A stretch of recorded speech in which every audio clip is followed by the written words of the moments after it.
राजस्थान केवल वीरों की ही भूमि नहीं है, बल्कि रंग, उत्सव, संगीत और नृत्य की जीवंत संस्कृति का भी महत्वपूर्ण प्रतिबिंब है। राजस्थान के लोक नृत्य इसकी समृद्ध सांस्कृतिक परंपरा को अभिव्यक्त करते हैं और पूरे विश्व भर में इसे एक खास पहचान दिलाते हैं। आज राजस्थान के धरोहर प्रोग्राम में हम राजस्थान के प्रमुख लोक नृत्यों पर बात करने वाले हैं। तो चलिए अपने प्रोग्राम की शुरुआत करते हैं और सबसे पहले राजस्थान के प्रमुख लोक नृत्यों की एक सामान्य विशेषताओं या आप कह सकते हैं कि परिचय को जानने का प्रयास करते हैं।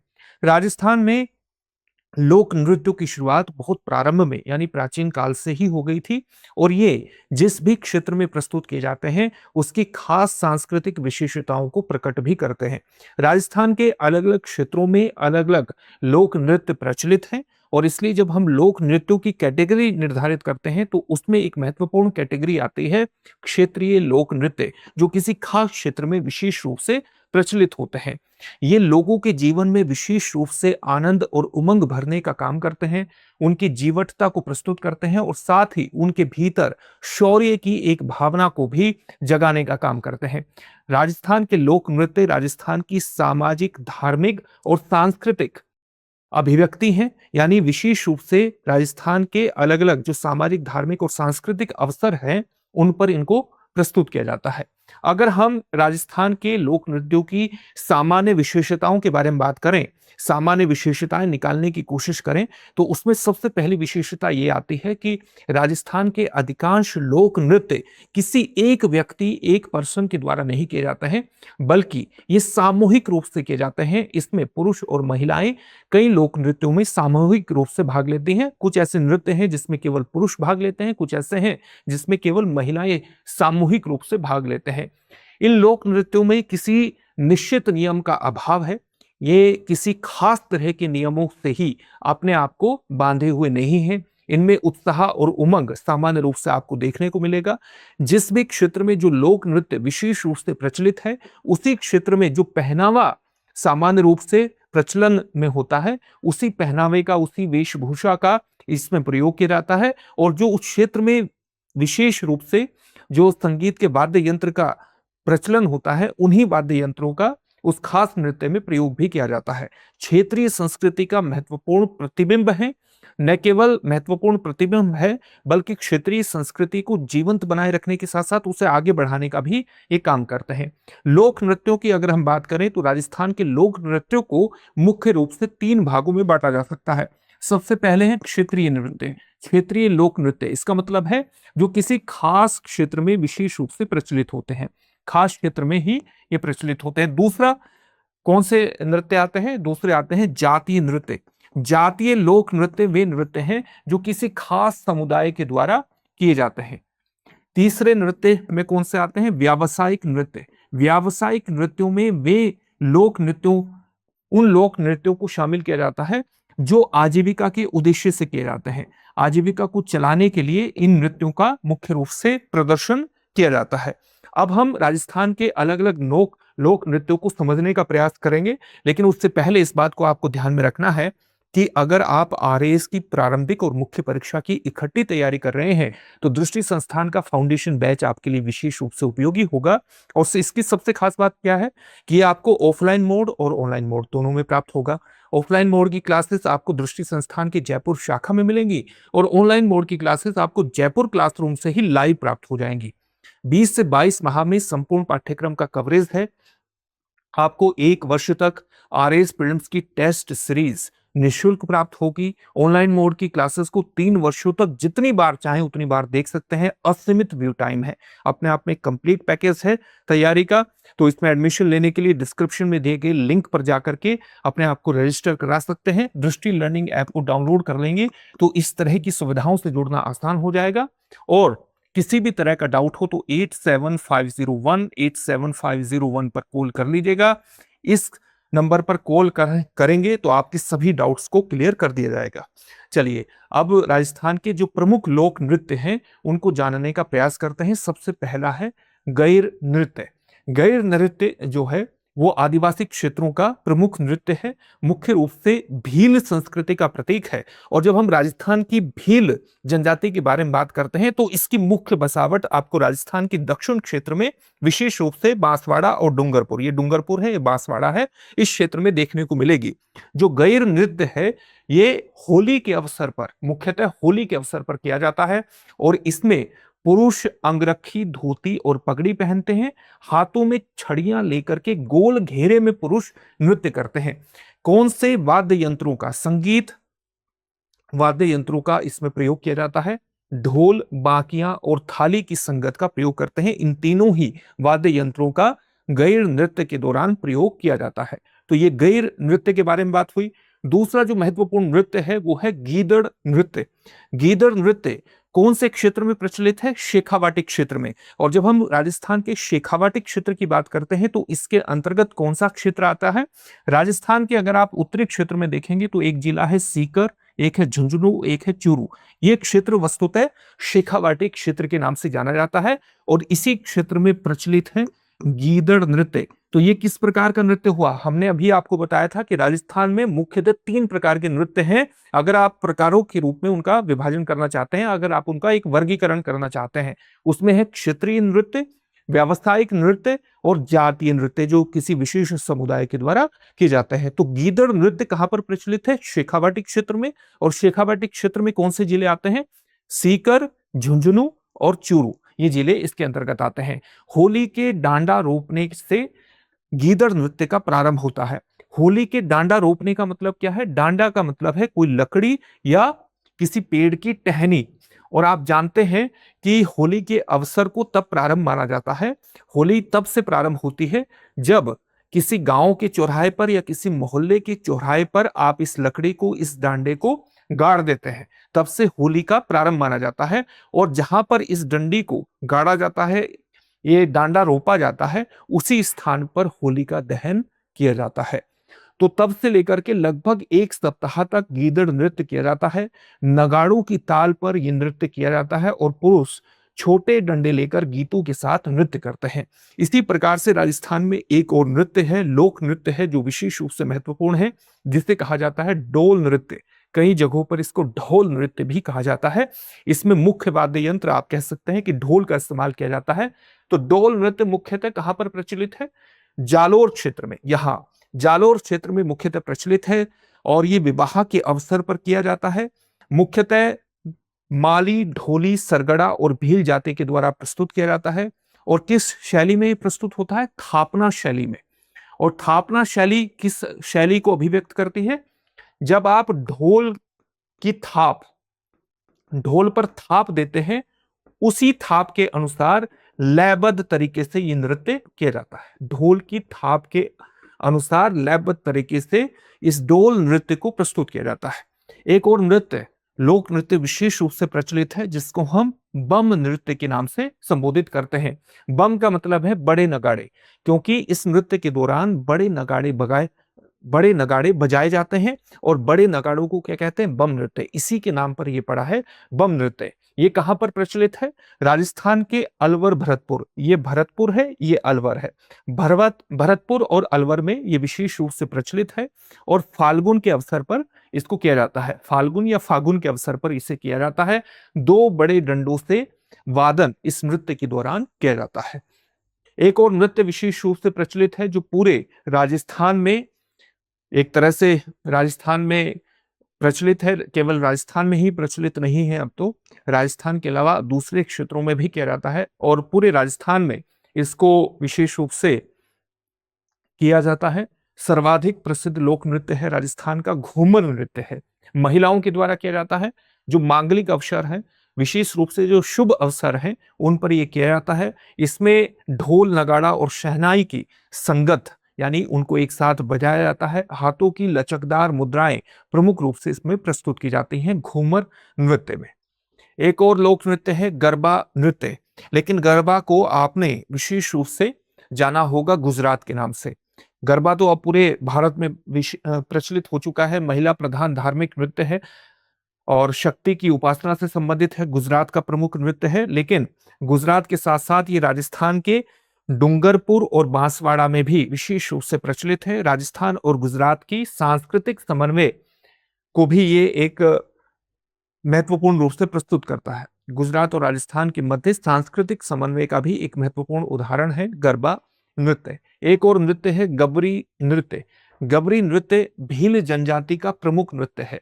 भगवान शिव से संबंधित है और गौरी यानी पार्वती से गौरी नाम पड़ा है। ये गौरी नाम कहां से आया है? गौरी से आया है। और गौरी किसका प्रतिनिधित्व करती हैं? गौरी देवी पार्वती का प्रतिनिधित्व करती हैं। इसी प्रकार से भीलों का एक और प्रमुख नृत्य है जिसको हम राई नृत्य के नाम से जानते हैं।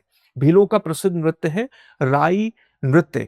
और आप ये जानते हैं कि ये तीव्रता को, तेज गति को प्रदर्शित करता है। तेज गति और लय को, तेज गति, लय और सामूहिक एकता को ये प्रस्तुत करता है।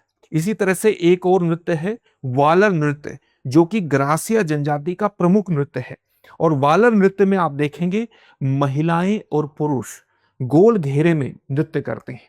महिलाएं और पुरुष गोल घेरे में नृत्य करती हैं वालर नृत्य के अंतर्गत। एक और जो लोक नृत्य राजस्थान में विशेष रूप से प्रचलित है उसका नाम है कालबेलिया नृत्य। ये राजस्थान की सपेरा जाति, जिसे कालबेलिया कहते हैं, उस जाति में विशेष रूप से प्रसिद्ध है। कालबेलिया जाति का प्रसिद्ध नृत्य है और मुख्यतः महिलाओं के द्वारा किया जाता है। अब तो ये विश्व भर में प्रसिद्ध हो चुका है। इसी तरह से एक नृत्य है अग्नि नृत्य, जो कि जसनाती सिद्धों के द्वारा किया जाता है। रात में जलते अंगारों पर यह किया जाता है और राजस्थान की विशिष्ट लोक परंपरा को यह प्रस्तुत करता है।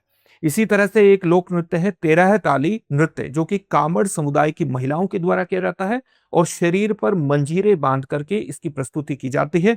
जब हम मंजीरों की बात करते हैं तो मंजीरे जो हैं, दो मंजीरे होते हैं, वो दो कटोरी नुमा मंजीरे होते हैं और उनको आपस में बजा करके इस पे ताल बांधी जाती है। तेरह ताली नृत्य है।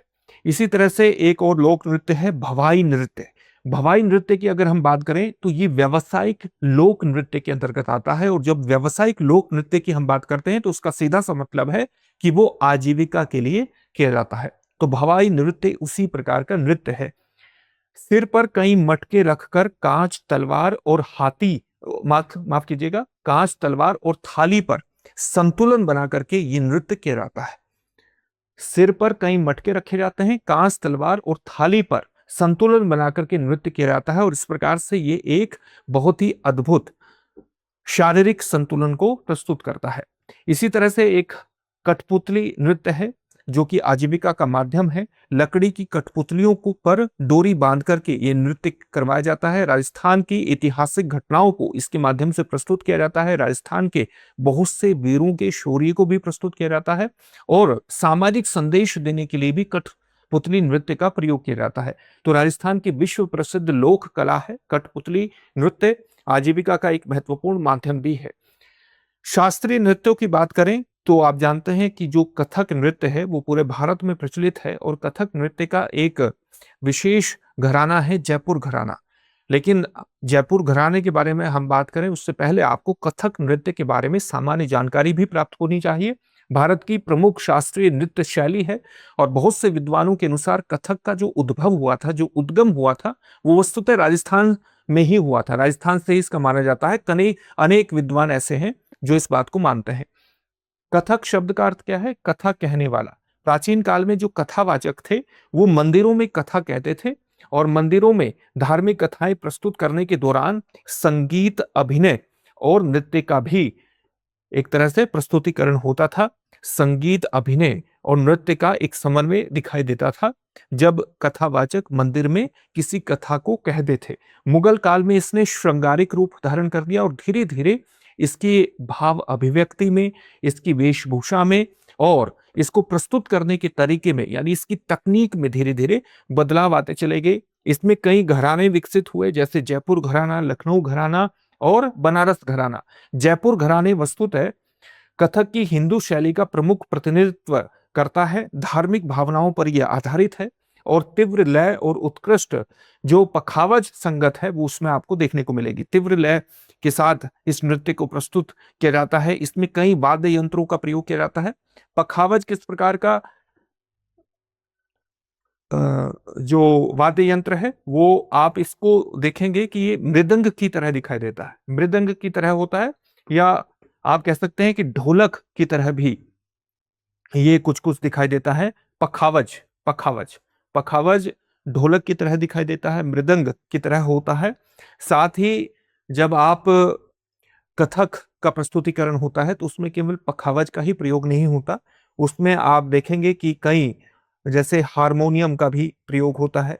हारमोनियम के अलावा उसमें तबले का भी प्रयोग होता है, तबला, तबले का भी प्रयोग होता है, सारंगी का भी इसमें प्रयोग होता है। तो इस तरह के वाद्य यंत्रों का इसमें प्रयोग होता है। पुरुष और महिला दोनों कलाकार कथक नृत्य को प्रस्तुत कर सकते हैं। अब हमने ये प्रमुख लोक नृत्य राजस्थान के जान लिए हैं। कथक तो पूरे भारत में प्रचलित है, उसका जयपुर घराना वस्तुतः जयपुर कथक नृत्य की कुछ विशिष्ट परंपराओं की अभिव्यक्ति करता है, इसलिए उसके बारे में भी हमने जान लिया। अब राजस्थान के जो लोक नृत्य हैं, उनकी सामान्य विशेषताओं के बारे में जान लेते हैं। सामान्य विशेषताओं का मतलब है कि उसमें पुरुष किस तरह की वेशभूषा पहनते हैं, महिलाओं की वेशभूषा में प्रमुख चीजें कौन-सी आती हैं, प्रमुख वाद्य यंत्रों का प्रयोग कौन-सा किया जाता है अलग-अलग लोक नृत्यों में। ये चीजें भी आपको पता होना चाहिए। जैसे पुरुष वेशभूषा की अगर हम बात करें तो अलग-अलग लोक नृत्यों में पुरुष अंगरखी, धोती, पगड़ी, कुंडल और बाजूबंद पहनते हैं। अगर हम महिला वेशभूषा की बात करें तो महिलाओं के द्वारा घाघरा, ओढ़नी, चोली, आभूषण, तरह-तरह के आभूषण, लंबी चोटी रखी जाती है और आलता। आलता क्या होता है?